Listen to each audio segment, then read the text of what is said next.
We welcome back to our program Michael McKoy, Ebru today's political analyst from Princeton University. Michael is here now to talk about the Arizona and Michigan primary results and the Romney lead. What happened? I mean, he pulled it out in the end, but this is yet another example of winning ugly for Mitt Romney. And why do you say that? Because this was, at least in Michigan, because first, let me give credit where credit's due. Great win in Arizona, even though that though wasn't as pretty as it could have been. But Michigan, this is where his father was a governor. He calls this his home state. This was a place where people thought, you know, maybe even a double-digit win, and he was losing going into this weekend, and essentially he won this race because, as happened this whole primary, his opponent self-destructed. I mean, Rick Santorum just fell apart, and Mitt Romney was again the calm beneficiary of that. Why do you suppose that happened? What did, you know, the pundits have been talking about Santorum getting diverted onto these side issues, things that have even alienated him among Republicans. Do you think strategically Santorum's making a big mistake?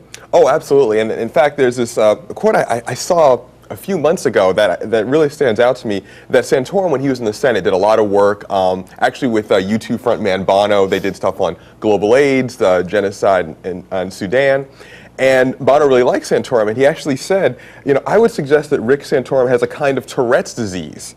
He always says the most unpopular thing, but on the issues he has been a defender of the most vulnerable. And so even Bono noted this years ago, that Rick Santorum has this tendency, he just can't help himself. He always has to not only take controversial positions, but say them in the most controversial way. I mean, he said that the idea of a separation between church and state makes him want to throw up. He attacked President Obama for promoting education. I mean, it was just, you watch this, and as a political analyst, I'm looking at this just baffled. Like, do you really want to win this race? Right. And once again, Mitt Romney just had to do was stand back, wait for his opponent to self-destruct, and then walk into what again should have been a double-digit victory, ended up only being a 3-point popular vote victory. So how do you think that will affect Super Tuesday?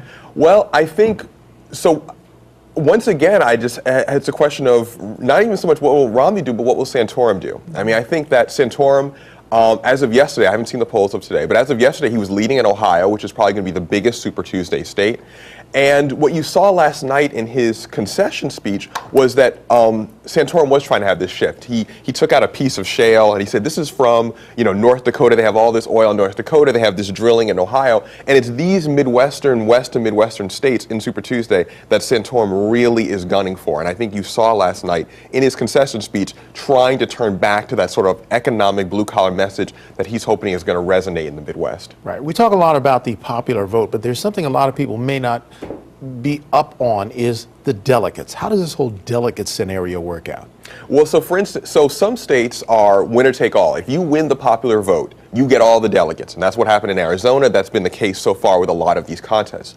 In Michigan, it isn't winner take all. It's if you won that congressional district. So even though Mitt Romney won the popular vote in Michigan, Rick Santorum may still win more delegates if he won more congressional districts. And so we still don't, you know, when I last saw it was 82% had been reporting. So we don't know who's going to win per district, but it's looking like Santorum might actually win more delegates out of Michigan than Romney does. And again, this is a state where this is Romney's home. His father had been a governor here. His mother ran for the Senate there. He should, I mean, it's surprising that should have been a landslide. Absolutely. So, and why is it not, though?